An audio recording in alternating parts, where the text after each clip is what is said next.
Hare Krishna. Today we sang this beautiful bhajan known as Shadagoswami Ashtakam, and this bhajan is a very important and a very powerful um, song glorifying the six Goswamis of Vrindavan. So I'll be sharing with you all stories of the different Goswamis of Vrindavan, small stories that will help us understand these personalities better, and they will help us understand the mood of the six Goswamis better. So over the next few weeks, we'll keep sharing stories of the different Goswamis and try to understand who they are and what kind of life they lived, and try to understand what mood they set for us to imbibe and to live by. So today I'll speak about a small little story of the of three Goswamis of Vrindavan.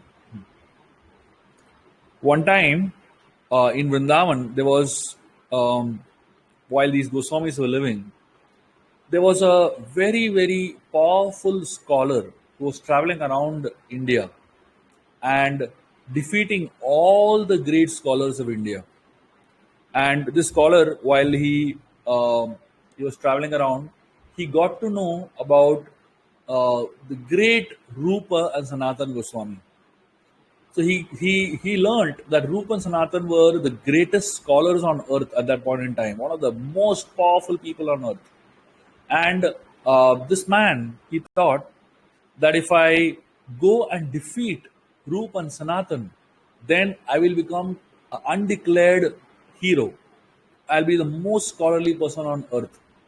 So this Digvijay Pandit, his name was, he traveled all the way to Vrindavan and challenged Rupa and Sanatan Goswami.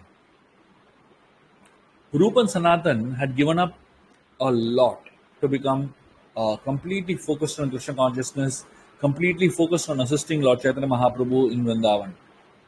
They were not interested in position because they had seen more position than anybody can ever see in their lives. They had seen more wealth than anybody can ever see in their lives. They had seen more power than anybody can ever see in their life. But they rejected all of it and lived as simple sadhus in Vrindavan, wearing just one piece of cloth and staying under different trees every day. They were not attached to money, they were not attached to power, they were not attached to scholarship, they were not attached to proving themselves to anybody. Those who don't have much, they have to prove themselves to everyone. But those who have a lot, they don't have to prove themselves to anyone. Like if somebody is very rich, do they have to tell that I am rich? But somebody who's not so rich, they have to keep telling, yes, I am rich. So the Goswamis were in that mood. They just were disinterested in proving themselves. When they got to know about this Digvijay Pandit, and they got to know that Digvijay Pandit is challenging them, they immediately declared that we accept defeat. We surrender and we declare that you are the best. This Digvijay Pandit was pretty shocked. He thought he will have a very intense debate with them, and after many days of arguing and all, he will defeat them finally. So he had this kind of thought process. He never ever heard of this word called humility. He never knew that something like this is possible also. He only knew if anybody challenge me, I will go and defeat them. So Digvijay Pandit was shocked, and he sent the Vijay Patra to Rupa and Sanatan Goswami to sign. Rupa and Sanatan Goswami signed the Vijay Patra declaring that Digvijay Pandit is victorious and we are thoroughly defeated by Digvijay Pandit. Happily they signed and gave him. They only wanted peace of mind so that they can focus on Krishna. Digvijay Pandit became very happy and he left Vrindavan with a very victorious pomp and show. In the meanwhile, Jiva Goswami, who was the nephew of Rupa and Sanatan, he got to know about what had happened with his uncles. And Jiva Goswami was very disturbed. The Jiva Goswami was much younger to Rupa and Sanatan. Much younger. He was a nephew. And Jiva Goswami was also a great scholar. He immediately realized why his uncles were not interested in winning against this man, Digvijay Pandit. He realized that his uncles were too humble to argue and to fight with this fellow. But at the same time, Jiva Goswami was very concerned about his uncle's reputation, and he, out of great anger and being very upset with the behavior of Digvijay Pandit, he went and challenged Digvijay Pandit for a debate. Digvijay Pandit was very confused. He never knew there was another Goswami here. He never knew that Jiva was also a scholar. He just thought that he is a kid. He said, "What is this kid doing?" Jiva Goswami challenged Digvijay Pandit. He said, I challenge you and I will defeat you on behalf of my uncles. My uncles are too busy. They are too much devoted to their spiritual life to argue with a person like you. They don't even want to look at a mundane person like you. But I will challenge you on behalf of my uncles. And then this man agreed for the challenge. And Jiva Goswami thoroughly defeated this man. He was so defeated, so badly defeated, that this man did not know how to survive. All his pride was vanquished by a little young boy whom he considered to be a kid, whom he considered to be nothing. Digvijay Pandit left very humiliated from Vrindavan. Jiva Goswami was very happy that I took revenge on behalf of my uncles who got humiliated by this man. Rupa Goswami, when he got to know that Jiva Goswami had done something like this, he was very upset. Rupa Goswami went to Jiva Goswami and told him, Vrindavan is a place where no one should prove themselves. Vrindavan is not a place to show off. Vrindavan is not a place where anyone gets to prove his superiority. If anyone comes with this mood to Vrindavan, they don't deserve to stay in Vrindavan. And Rupa Goswami told Jiva Goswami, get out of Vrindavan. You don't deserve to stay here. You're too proud. Jiva Goswami's heart was broken. He was shattered. He never ever thought in this direction. He didn't ever think that he's proud. He only thought that how can his uncles be humiliated like this? That's the only reason he argued with this man. But Jiva Goswami felt very bad that he was, Rupa Goswami kicked him out.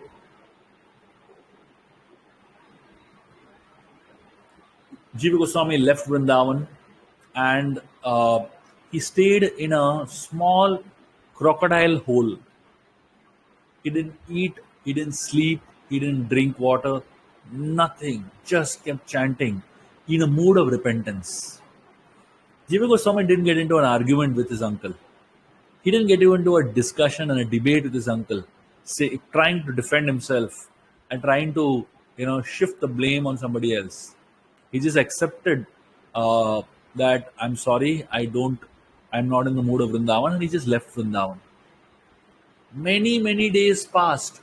He lived in the crocodile hole, alone, without any food, without any water, absolutely nothing, just chanting the holy names.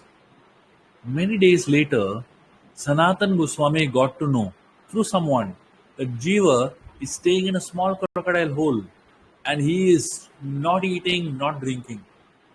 Sanatan Goswami went all the way outside of Vrindavan, where Jiva Goswami was living in this crocodile hole. He picked up Jiva Goswami's body. Jiva Goswami literally became a bag of bones by that time.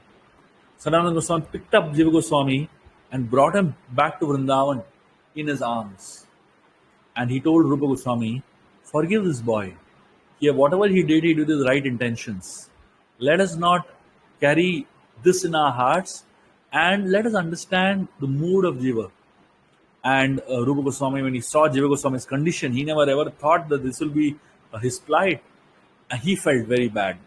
And immediately he forgave Jiva and immediately he welcomed Jiva back to Vrindavan because he realized Jiva is in the consciousness of Vrindavan.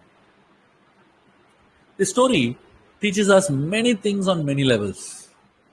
On the first level, it teaches us the importance of the consciousness that one needs to live in Vrindavan. Now, what is Vrindavan? Vrindavan is not just a physical place. Vrindavan is a state of mind. If you want to live in Vrindavan, then you have to be in this consciousness that I don't want to prove that I'm greater than anybody else. If you think that I am greater than anyone else, that is not Vrindavan consciousness. Most of us in our lives, we are out to prove that we are better than somebody else. Just think of arguments that we get into, whether with our friends or relatives, or even with our with other devotees. Sometimes we get into these arguments. It could even be philosophical arguments, or it could be arguments about cricket or about anything else that you want to think of. Unfortunately, most of us, it could even happen in meetings discussing projects. Unfortunately, most of us, we have this very strong urge to prove that I'm better than you. Very strong urge. And a very strong urge to prove that I am not wrong. As long as we have this urge to prove that I'm better than anybody else, you cannot live in Vrindavan. You cannot have the mindset of Vrindavan. The urge to prove that I'm superior is not the mindset of Vrindavan. Vrindavan mindset is that Krishna is the supermost person, most superior person. I am simply a servant. And everybody else in this world is a servant of Krishna, and I am simply a servant of all those people. This desire to prove superiority is the first lesson that we can learn from this story. And look at Rupa Goswami. He kicked Jiva Goswami out of Vrindavan. Now, Jiva Goswami was not an ordinary person, yet he had to leave Vrindavan because he didn't have the right consciousness. What to speak of you and me? The second lesson that we learn from this story is, when somebody who is superior to us corrects us, chastises us, points our mistakes, learn to accept it with humility. Jiva Goswami did not go and argue with Rupa Goswami, proving that he is right. Jiva Goswami did not try to hold a grudge against Rupa Goswami, saying that what nonsense, why is he doing like this to me? No, Jiva Goswami simply accepted that Rupa Goswami is my uncle, he's my superior, he's such a senior devotee. Whatever he says must be the truth. Let me not argue. Let me not fight with him. Let me not try to prove that he's wrong. But let me just try to see what is the element of truth in it, and see if Krishna is trying to teach me a lesson through that. And Jiva Goswami became immediately repentant of his actions. He didn't think that he is right and Rupa Goswami is wrong. He just immediately became repentant. He said, I made a mistake. Accepting that I made a mistake is a very, very evolved Vaishnava consciousness. Not able to accept that I made a mistake is a material consciousness. An evolved devotee is ready to accept his or her mistakes, ready to acknowledge his or her mistakes, and ready to understand and work on his or her mistakes. Repentance is done through austerity. Jiva Goswami did intense austerities for to show his repentance, to show his sincere repentance. And when you show your repentance, it melts the heart of the devotees. Rupa and Sanatan, immediately their hearts melted, seeing Jiva's repentance, and they immediately forgave Jiva. The heart of a Vaishnava is very soft. Even if you make mistakes, the Vaishnava forgives you, provided you are repentant for those mistakes. Let us learn from this very instructive story and practice these principles in our own lives. First, let us not try to, let us try to understand the mood of Vrindavan. The mood of Vrindavan is not to show that I'm more superior than you, but is to be in a humble spirit.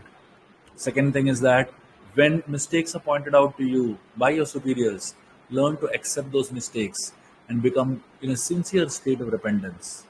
And third, when we look at someone making mistakes, let us learn to forgive them and accept them with their flaws.